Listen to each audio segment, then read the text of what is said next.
Right then, I should have walked out of that place. But I couldn't make myself do it. She had me licked. And she knew it. If you look at the history of cinema, high style is a visual shorthand for villainy. Crime-based movies with great fashion. I mean, so many. Crime and fashion always go together. Connecting with the villain is part of enjoying the fantasy ride of watching a film. You love the excitement, the loot, the adventure. People gravitate to whatever a criminal is wearing because their character is so generally charismatic. Somebody who's dressed incredibly well. There's something scary about that. The villains are often the best dressed ones in any film.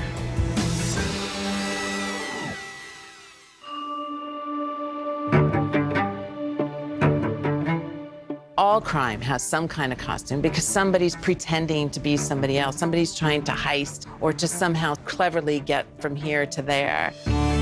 The costuming in film noir, I consider the foundation for all of crime film. Next time I'll come on stilts, wear a white tie, and carry a tennis racket. I doubt if even that would help.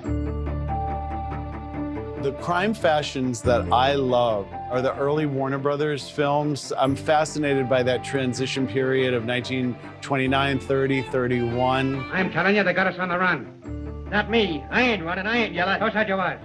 The Public Enemy was foundational for film noir, and it certainly tells you the journey of the character through costume. Do I look good to you? Sure do. I think a lot of people think that costume designers make very different decisions when it comes to designing for the villain versus the hero. But particularly when film noir came to be, so many of those characters were anti-heroes. The wardrobe does not immediately identify who's bad and who's good. Don't forget what I told you. Plenty of room right there. Yeah, and remember, 6 buttons. Costume design can be a very valuable tool when understanding a character's personality and motives. Does a person wear color or do they not wear color? Are they wearing a lot of detail or are they not wearing a lot of details?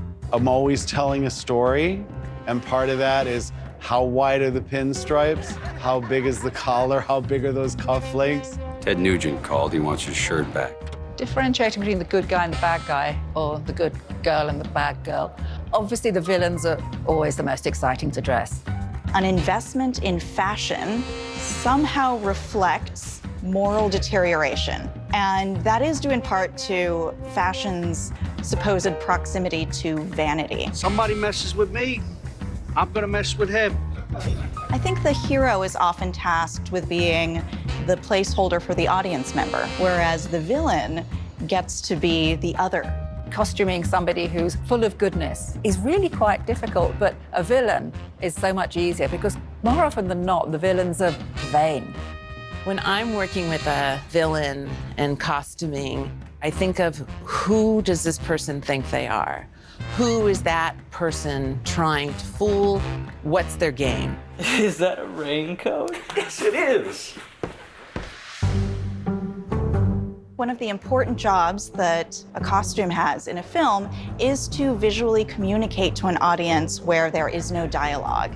Clothing is just so inextricably linked to identity, whether we want to project confidence or blend in or stand out. Do you know me? Well, I think I would have remembered. There's also some amazing women in some of these crime movies that look incredible, like Faye Dunaway and Bonnie and Clyde. What line of work you in? When you're not stealing cars. The women are just as important. The costume designers started to create wardrobes for the femme fatales that had an air of respectability about them. And so it was almost as if the costume designers were part of the con with these women. Sometimes if they're the bad girl, you want to make them look very sweet. Jane Greer, I'm thinking Out of the Past, you know, she talks about good girl in the first half of the movie, bad girl in the second half of the movie. But they hang you for a thing like that. But not if we do it right. And you're smart, Frank. You'll think of a way. plenty of men have. The Postman Always Rings Twice has a lot of descendants, if you will. There are interesting white wardrobe choices in later films, like Angie Dickinson's In Dressed to Kill. Brian De Palma is absolutely referencing Lana Turner's nearly all white wardrobe. And the purpose of that is so that you do not know whether she's innocent or guilty, what her motivations are. Maybe there's something wrong with me. There's nothing wrong with you. It's an interesting use of white in both The Untouchables and Dressed to Kill. I mean, Dressed to Kill, Angie Dickinson is the victim, and in The Untouchables, that character is the villain. With Billy Drago, he's meant to stand out. He fancies himself a star in gangland. I said that your friend died screaming like a stuck Irish pig. I mean, essentially, they're both wearing white because there's going to be a lot of blood. The minute you see somebody dressed head to foot in white, there's going to be blood. He pulls a knife, you pull a gun. He sends one of yours to the hospital, you send one of his to the morgue. The costume designer's role is to help create the character and make that character believable to the audience. I've been practicing this speech a little bit. Did I rush it? Felt like I rushed it. That was good. I liked it. Jeffrey Kurland went through a lot of decisions when it came to creating the costumes for Ocean's 11. What, did you guys get a group rate or something? For George, really, you're not supposed to be rooting for him because he's technically the criminal. What's the target? 8 figures each. What's the target? When was the last time you were in Vegas? He doesn't often wear a tie. He's casual. He's always got the top button undone on his shirt, and he's smart blazers, but looking cool. He's sort of smart casual, whereas Andy Garcia is very, very considered. Andy Garcia is so serious and so dressed up that you just want to smack him. Congratulations, you're a dead man. Quite often, it's a real fastidious dressing that is actually a little bit laughable. So you're naturally drawn to the criminal and happy whatever happens to the victim. The wardrobe in crime films is critically important, not only for the films that they're in, but the influence on popular culture. You know, I often say with my actors, they do the inside work and I'll put an outside shell on it and try to indicate where they're coming from, how they feel about themselves, where they fit in the world.